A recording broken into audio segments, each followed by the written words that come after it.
Hi, everyone. This is Dr. Cleopatra. It's so good to be back here with you today. And I am with the amazing Dr. Roseann, as always. And today we have a very, very special guest with us. We have Chris Winfield of Super Connector Media with us today. Dr. Roseann, would you introduce our amazing guest, please? Yeah, I would be happy to. So this is my personal friend, Chris Winfield, and a fellow East Coaster. And Yes. He has many superpowers, but he's really known as, and he's trademarked as, the Super Connector, because he and I both just really enjoy people, and we enjoy doing things for other people. And that's how he's built a wonderful business, helping people by getting them media, and he just does it in such a unique and authentic way. But he's an entrepreneur, and he's also a productivity expert, based in New York City, as I already said. And he teaches people with how to use simple systems, use the Pomodoro method. I know you use one of your methods that you love to use, and how these techniques help you to really focus, as well as really know what you're supposed to be doing and help guide you. But he teaches business owners how to get 40 hours worth of work done in 16.7 hours. I'm obsessed with efficiency, so I'd love And to I am too. that. When you're a parent, totally. He's a contributor for Inc. He's the host of his show for Entrepreneur Magazine. He has been in a lot of media, including Business Insider, Time, Buffer, other top tier publications. He's been featured in Wall Street Journal, New York Times, and NBC's Today Show, USA Today, ABC. I mean, just a ton. And he has clients from all over, including people from Disney, Bai Brands, Virgin, Intuit, Cali'Flour Foods, and other entrepreneurs like myself. And he helps really teach people how to build authority, using media. And so it's been a blessing in my life, because my mission is to change the way we view and treat children's mental health. And it's happening. Right? It is so happening. It's happening. And just before talking about how I did an interview for Voice of America that's going to go to 40 countries and translated into 46 languages. And that's going to have a ripple effect about children's mental health. And so I'm grateful and excited that you're here. So thank you, Mr. Winfield. I'm super grateful to be talking to both of you. We talked for about 15 minutes before even hitting record, because we had to catch up on Roseann's media. I was just saying that I can't even I get FOMO over it. I'm like, where's all my, I own a media company. Like, why don't I have all this media? I swear to God, there's like we have a Wins channel, and she's in there every day. Like today was Insider, and then like somebody else who's not even her direct publicist was like, it's syndicated everywhere. And then it's wild. Well, Chris Winfield, you are badass, and so am I, and that's part of that combination is a winning combo. Yeah, I mean, I know my stuff, and I'm also super nice and professional, and very passionate about what I do, and so there's a lot of reasons. And kids' mental health, it's a shit show. I mean, so we need somebody to be a voice and a leader, and that's this girl. So I'm gonna make it different. So thank you, because you helped me so much. Team. I was just gonna say, Super Connector team is on that mission, and it's true. You are making a difference. And there's this one article that Dr. Rowe was in the New York Times, and I have sent that to so many people, and I've referred back to it so many different times.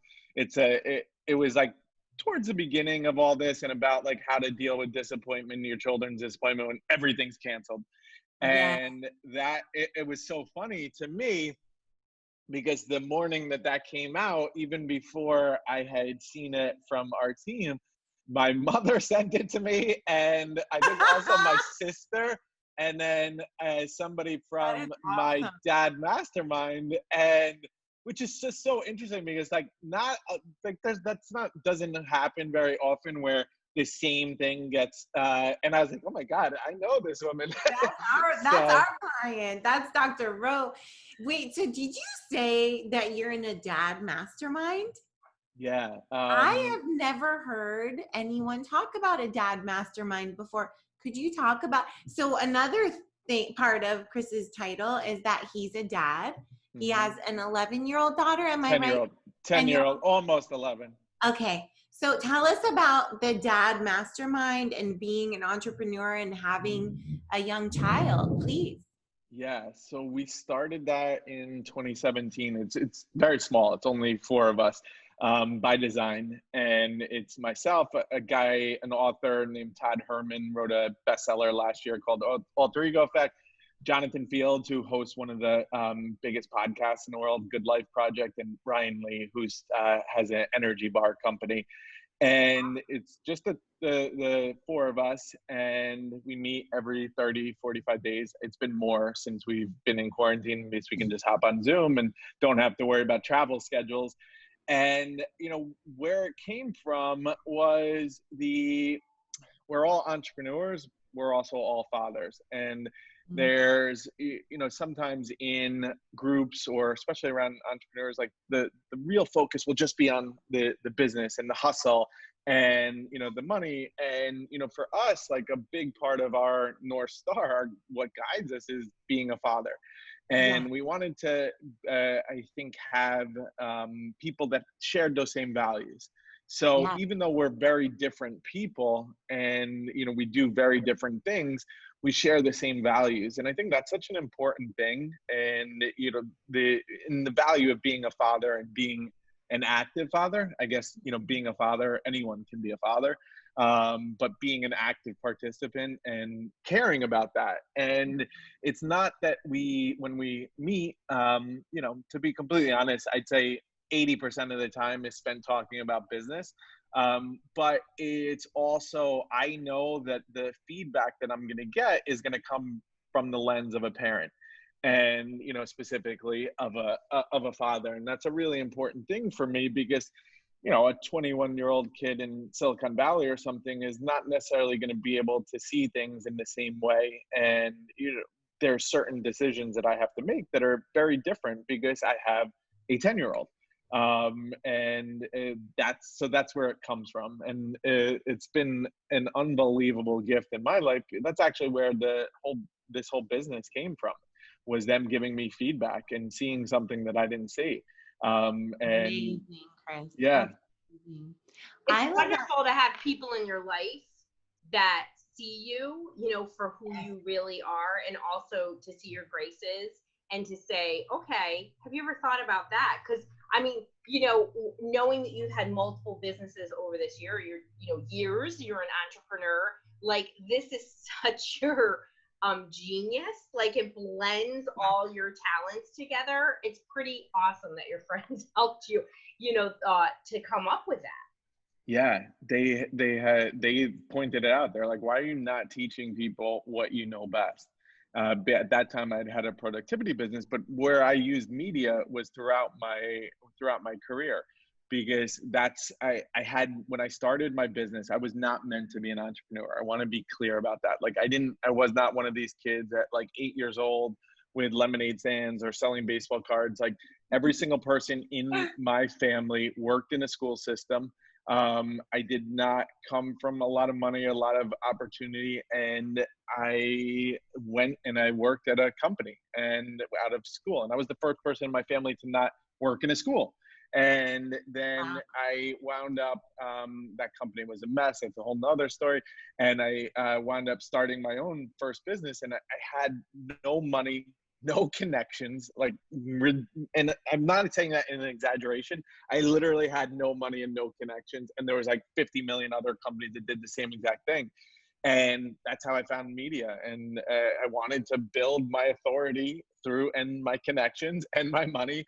And I was like, all right, anytime I see somebody on TV, I'm like, I want to know that person. I want to work with them. That's a person. Same thing if I'm reading about them, like Dr. Rowe in New York Times.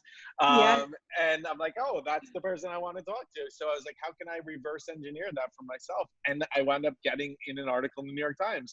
And the article was about, this was like 2003, it was like about work from home, and it had nothing to do with exactly what I did, but that led to so many other things, because now I could say, I seen in New York Times, they mentioned my company, I helped close sales, and it led to all these other stepping stones.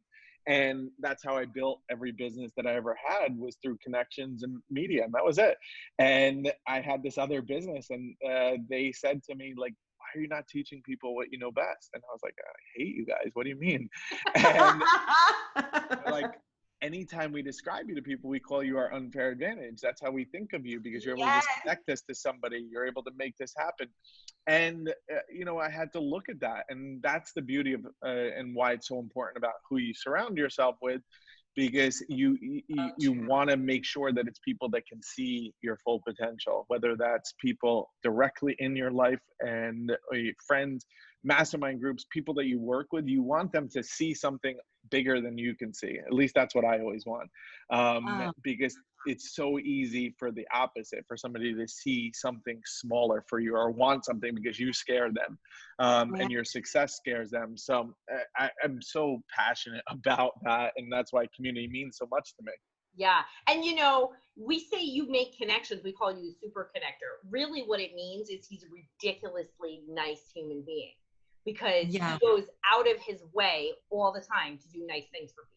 Like, he totally does. When we had Dr. Roseann was coming into town to LA, and we were going to be having dinner, and he created introductions and made it so that we had this most amazing dinner, just because he felt like, he was like, you got to meet this person. You got to meet this person. And it ended up being so amazing, right? We had the most beautiful experience, because Chris went out of his way to say, oh, I want you women to meet one another. That was so huge. We loved it so much. Thank you. We've actually had Dr. Erin on a podcast, and you know, she's become an amazing friend. Yeah, she's great. She is. So along your journey, Chris, you know, you have Vivian, right? So you know, your daughter, and you know, we're moms, and this is why we really wanted you to be here, because you are a very thoughtful person, and as you grow as an entrepreneur, there's only so many hours in the day. You know, and really awesome opportunities happen. And it's like, you know, we always talk about women having work-life balance, but we don't really talk about that for guys, because sometimes guys really have to take that role, or one parent takes a role. How have you been able to balance things as a parent? I think, and also, would you speak to, just to add on to that question, how you've been able to balance it as your life has gotten bigger and bigger? Because you're so humble. You won't express the degree to which you have a really big life today, Chris. And so I would love to hear about how that's evolved for you, and how you managed to flow with that evolution. Yeah, so I think, so here's you made me think about it, which is good. So the thing that I know is that my daughter knows that she's the most important thing in the world to me. Like, and I can say that there's very, very, very, very few things that I can say with 100% certainty, but my daughter's knowledge of my love for her is something I can say 100%. So she has that. So she carries that around. That's how she goes into life. With that knowledge, that she is the most important person, that she's unbelievably special, that she's smart, she's beautiful. Like, these are the things that I tell her every single day. Because it's another thing to add into this is that I am no longer with her mother, and, you know, we co-parent together. So regardless of where I am, what's going on, and my daughter knows that she's going to wake up to, if she's not with me, she's going to wake up to a text that says something. Here, I'll read you what I wrote to her this morning. Good morning, sweet girl. I love you and your caring heart so much. You are the best ever, exclamation point. You know, and I'll write things. Good morning, my love. I'm so grateful for you every single day. You're such an amazing person. I'm so amazed at how smart you are and how cool, funny, and beautiful you are. I love you. So she knows that. Like, there's no, like, there's like, so she carries that into her life. So My God, you just went up to here on my like awesome meter. It was already, but those messages, Chris, oh my God. So important to tell people you really love them. I mean, really, so, yeah, beautiful. So even when I can't, like, and I think that's an important thing. So because we can't always be together, I co-parent. But for her to always know that, and for my actions to show that, and to back that up. And by the way, obviously, it goes without saying, I'm far from perfect with any of this, but I know that she knows that that's the feeling, so that she goes into everything. And because I know you guys are both experts with kids, everything, and like the dad, and especially that father with a daughter, and that relationships like that determines a lot of her other relationships in life. And she knows that, so she knows, and like it's never even a question. And I also know that at 10, almost 11, which in New York City is probably like, an 18-year-old, but that she loves spending time with me, that she wants more of my time. Think about like, and I realize what a gift that is. And there's also this goes even deeper for me, because another part of my story is that I got sober 9 years and 5 months ago. And congratulations. Thank you. And she was a year and a half, and at a year and a half, I had, essentially walked out. I'd moved to a whole nother state, all this stuff, because I was a mess. And, even though she was the most important thing to me, I couldn't show that. I couldn't ever act that. So when I wound up like a month later getting sober and becoming such a part of her life, and I remember a couple of years ago, she wrote and like left me a little note, and she like said, thank you for always being there for me, Daddy. And me being such an important part, and her, again, like, just, I know that like there's so few things that I can just look at and say like, yes, this is 100% her feelings towards me. Yeah. But that's one. Oh my God, Chris, this is so beautiful. And so the fact that she has that certainty and you have that certainty about her certainty is the thing that's been constant for you through all of this and through the evolution as your life has changed and grown, and you've taken these huge steps of becoming sober, showing up as the man and father you wanted to be for her, and then growing your company and this creating and growing this new company that your friends they had this big vision for you that maybe was even bigger than the one you could see for yourself right in front of you. That is just so incredible. And and Chris, Thank you. You definitely, I think one of the questions that Cleopatra had is like, in this evolution, as you sort of had lots of wonderful opportunities have happened for you, you've even had to make some choices to pull back because you were spending too much time away from the people you loved. And I'd love to hear more about that, because I think that, we don't always think that dads do these things, but they do, Yeah. And, my own husband, who my son has Lyme and PANS, turned down at least 15 job promotions so that he could make sure he didn't travel, because my son's needs were great, and it was wonderful for us. And we were able to do that. Not everybody's able to do that. So, but sometimes, you got to just prioritize, right? Yeah. And that was something that so interesting that hit me last year. I was coming back on a flight from LA, and it was like the 100th flight or whatever, and it was like in the middle of December, and I just made that decision that I wasn't going to travel as much this year, and I was only going to do one event. and I, was going to spend more time in New York City. I did never think that it would be this much time. That life was kind of forced you to. It's my fault. Yeah. But so really, many people have said that I got what I was praying for. Oh my God. I didn't mean for it to be like this. exactly. But that was one of the things. So I had to have that realization. And, and I believe a lot of times that we learn these things, for me at least, in like a hard way. Like, it wasn't that I was saying it coming at that because I had like just come back from some long retreat and was so clear headed. I was exhausted, and I felt that I wasn't, showing up enough. And, it's amazing for me, the difference that I see in my daughter when I am not traveling as much. Like, there's a clear difference. And, so I think that it's a matter of just constantly coming back and recalibrating and just remembering the important things, because I think it's also that there's different seasons. There's different seasons for us in terms of, all right, I need to travel, I need to build this, I need to do that. And that's important because I live in New York City and you support 2 households. Like, that's pretty expensive.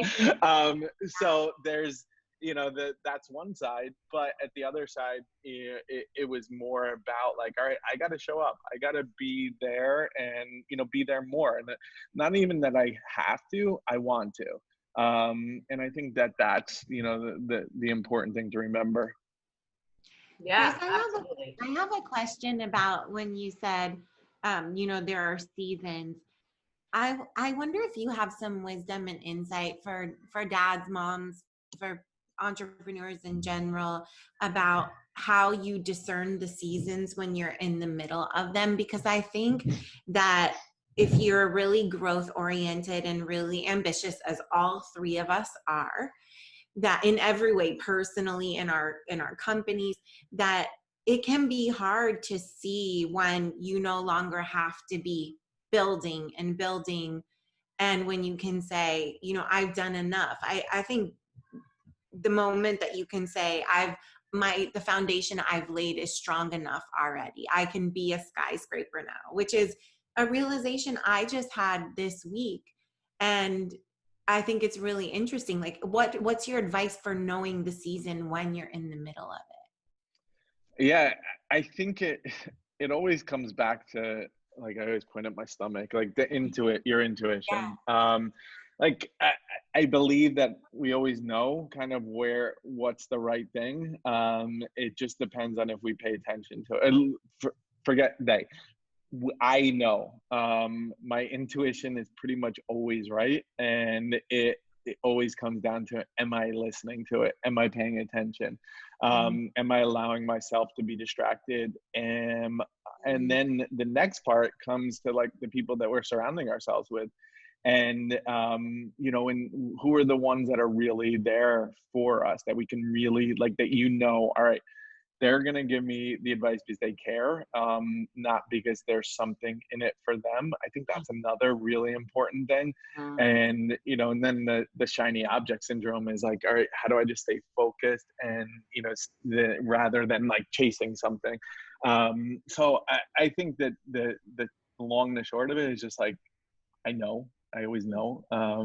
And it's always that feeling in my gut. And I don't know if it's ever been wrong, but the only Sometimes thing you don't listen, right? Oh, sometimes, like, almost all the time. What I'm saying is, like, if I really paid attention to it, it's like, even with people, like with employees, with like, and even if it's like something that'll like I just know, like, I know, like, it's, and like, I still, like, and this even happened like more recently, like where I knew for like a while and like I just ignore it. And we all do it, Chris. We all 100%. And it's, that's the thing. And it's like, all right, so what am I doing to get closer to that or pay attention to it? And, and I think also for me at least, is like, growth like comes through the pain a lot of times, unfortunately, and or fortunately, I don't know. And like, even with this, like this whole coronavirus pandemic and being in New York City and, everything happening. And it's brought up a lot for me, like a lot of shit. And, a lot of that is just like past traumas, living in New York City during 9/11, having different things happen in businesses, etc. And it's really like, it's like, just, all right, I was thinking like, all right, nothing good is going to come out of this. Like nothing. Like this will be the one time that I have all this pain and nothing good's going to come out of it. Oh. And it already has, over and over and over. And it's just that remembering. And it's like, I got to remind myself of that even when things are difficult. Yeah. So important. And, I'm all about trusting your gut, right? So I'm super intuitive and I do listen to it most of the time and always have. And I feel really blessed because I know that sometimes I get a little, I get a little message from above sometimes, right? And so I listen, but I also think women are much worse at listening to their gut, right? Because we are caregivers a lot. And so, as a dad, like, how do you impart that knowledge to your daughter to trust your gut? Like, what kind of lessons do you give her? Because I think when we teach people this early, they get awesome at it because they practice. Yeah. Because they trust themselves and we give them permission to trust themselves. And I think that's so huge. So here's my favorite thing about my daughter in terms of like, if I've done a good job of raising her to be a strong, confident woman. And there's the term mansplaining, right? Where a guy will try to like take credit or whatever. She does that to me. So she will mansplain me. And she will she'll take credit for something of mine. Like, it's amazing. Like, it's really annoying, but it's also really amazing because I know that there's not like, she's not going to shrink down. She is not going to think like, she'll never think that a boy is better or anything because I've imparted that. Like, I'm like, boys suck. Like, but she mansplains me. Like, she's taking credit for my idea. Like, I'll be telling her something. She'll be like, yeah, I'm the one who told you. I'm like, no, like, I knew that before you even existed, and you cannot take credit for that. Like, I learned that when I was your age. Like, you were not around. So I think that's like one of that's one of my favorite parts. And brilliant. And for her to, and she's really good about that in terms of, another thing that we tried to do and make sure is that she wasn't doing something just because she had to.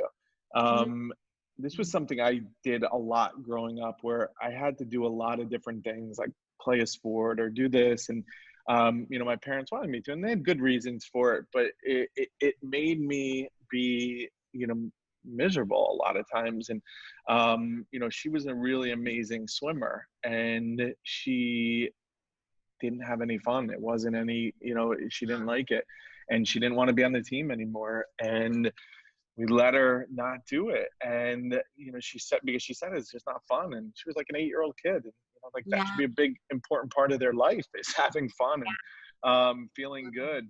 And that whole thing. And and I learned a lot from her. There's one other story just triggered is that I wanted to do something with her, and I wanted to go take her to a movie, and she did not want to see this movie.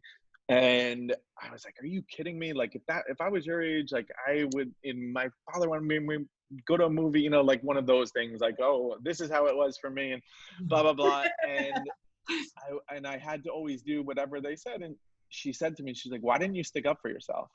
Oh, and wow. I was like, wow. Like, yeah, You're this was like raising a strong woman. a couple of years ago. And I was like, "What do you mean?" She's like, "Well, if you didn't want to do it, why didn't you stick up for yourself if you didn't think it was something good?" And I was like, "Oh my God, like you're 8 and you like, it took me like 40 years to learn that." So that is powerful. Well, I think it all really starts with following your gut. Like, if you follow your gut, just like you said, you pretty much are okay most of the time, you know, and you do that with relationships and work and everything you can think of. If you do that and you always really try to be kind to people, you're golden most of the time, you know. It's hard to go wrong. It's so true. That is so true. It's hard to go wrong when you kind of do those things, but you know, you raising a really empowered young woman, you know, it's pretty Yes, cool. you are. You know, That must feel like a huge accomplishment, like your most important accomplishment. Definitely, without a doubt. Yeah, and you're doing that when you know, and also building yet another successful business at the same time, and yet you learn to scale back. Because one of the questions Cleopatra had, like, you know, when you go big, and you mentioned reducing your events, and what he's talking about is he has this really cool event called Unfair Advantage Live, and it's really fun, and it used to be 3 times a year, and boy, it was 3 days of a good time, a lot of dancing, a lot of just epiphany. I can't wait to go. It's pretty darn awesome. And you scaled it back to once in a year. And I think that kudos to you, to something that was really successful. But I can't even imagine the year-round planning that had to go on for 3 events. I know. Yeah. I know. And it's in New York City. So, I mean, it's just even another layer. Yes. And exactly. And mostly paleo food. So I love that. That's awesome. Oh, it's awesome. But I'm saying it's like another layer in there too. It's not like he's getting chicken nuggets. Not that he ever would, but no. really cool stuff with great speakers and just a lot of events. But you know, and I think when you said you see a difference in your daughter, you know, I'm guessing you're seeing the communication is different. You know, the wanting to spend time. What are you seeing with her that gives you the awareness that your reduced travel is helping your relationship? Because I know the answer for my own kids. You know, when I travel a lot, they're annoyed when I come home. Yeah, exactly. Yeah, it's a really good, and there's like a resentment, and it's like, all right, I think it's like a subconscious thing, like, all right, I'm not gonna let my guard down or get too comfortable or whatever. And I think, you know, what happens is that she does get comfortable, and, you know, it allows her to just, you know, I think for a kid, like, certainty is important, and especially like now it's like hard because there's so much uncertainty, and but I think for her knowing, you know, just like me being around is just such a good important thing, and I think it's just like a exhale type of situation. And so kind of, you know, Chris, as we wrap up, and you know, we're you know, we have a lot of moms that listen, and hopefully dads too. But you know, any parting words, any tip as you look back in parenting, you know, whether you have a son or a daughter, but in your case you have a daughter, that is something that you wish you had started earlier as a parent?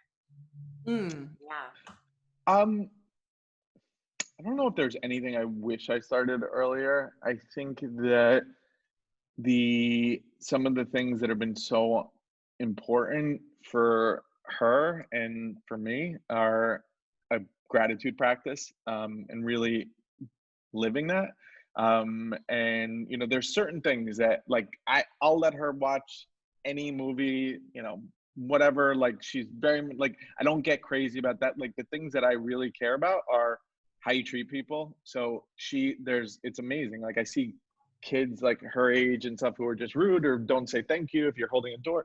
She's like unbelievably polite. She, you know, makes people feel amazing. So like, that was something, having gratitude and really, you know, being appreciative for things, and you know, and just like having that kind heart, and really just this idea that she can do anything, and that whatever she wants to do, that she can accomplish. So like, I didn't really have that belief for most of my life. I didn't, you know, I just thought that there was like certain things that I could do and most that I couldn't do. When it came to like accomplishing, or, you know, even like, I didn't even think I would ever live in New York City. You know, I'm from like an upstate town in New York, small town. And, but like, just that belief and like having and encouraging that, I think that that's like the, some of the greatest gifts I can give her. And just Amazing. being somebody who's fun. And, I think fun and enthusiasm and kindness are underrated. And Oh my gosh. Fun is underrated. I try to Fun have is fun underrated. wherever I go. I know you do. That's You how, do that's why have we fun bonded. wherever you go. That's Exactly. why everybody wants you back. I'm like, But no, you're Exactly. right. And thank you for saying that. Because I think also too, when we work and we get busy, we forget to have fun. And I see people having really creative ways that they're doing fun in quarantine, and hopefully they'll, recalibrate and make sure that's part of it. And, Cleopatra and I, we do dance parties regularly with our kids, our spouses, and so good. we try to really have a good time, Yeah, like, and that's important, and kids remember that. They don't remember the stuff. They do. They remember the experiences. So Exactly. that's really important. But thank you for sharing your parenting journey with us and your time. Chris, I love this that. is so amazing. We're so happy that you're here. I know our mamas and papas will enjoy this so much. And would you tell us where people can learn more about your once yearly event that is now just once a year, about where they can connect with you? Please share. Sure. I'm Instagram, Chris Winfield, ChrisWinfield, and my company is superconnectormedia.com. Yeah. And we'll have all that in the show notes too. Exactly. Cool. Yeah. And your event is called Unfair Advantage, which, by the way, I just have to say I love, because I always tell my mamas when we're creating positive epigenetic change for fertility that also gets transmitted to our children, I tell them that we're giving our babies and grandbabies an unfair advantage that we want everyone to have in this world. So I love that so much. And so that's the name of the event, Unfair Advantage, and it's being hosted in May annually, not this May, but in general. Is that correct? It'll be in the fall this year. Okay, it'll be in the fall because of unforeseen circumstances. Yes. Chris, it has been such a pleasure to have you here. Wow, what a blessing you are to your daughter, and obviously she's a tremendous blessing to you, and what a blessing you are to entrepreneurs whom are being connected and who are getting to help more people because you're helping them share their message more broadly. I hope to be one of those people in the future when my book is coming out. I'm so excited to work with you all in the future, and thank you so much for being here and sharing with us just in such an honest, real way. I've loved it. Oh, thank you. I when I met Dr. Rowe initially, right away we were like just soul relationship, like, and we're like, all right, and and it's been like that. And then when I got to meet you, Cleopatra, same thing. I think you guys are both just amazing people, and super grateful for the work that you do, improving families around the world. So I don't know if there's anything more important than that. I feel the same way. Well, thank you for sharing your story to help families. Appreciate it. Well, we love you, and we're gonna see you soon when we get outside of quarantine. Yes, that's it. Definitely. Party at the Hodges. That's right. I'm there. I'm coming for retreat. Have a great day, everybody. Bye, guys. Thank you. Good to be with you. Bye, everybody.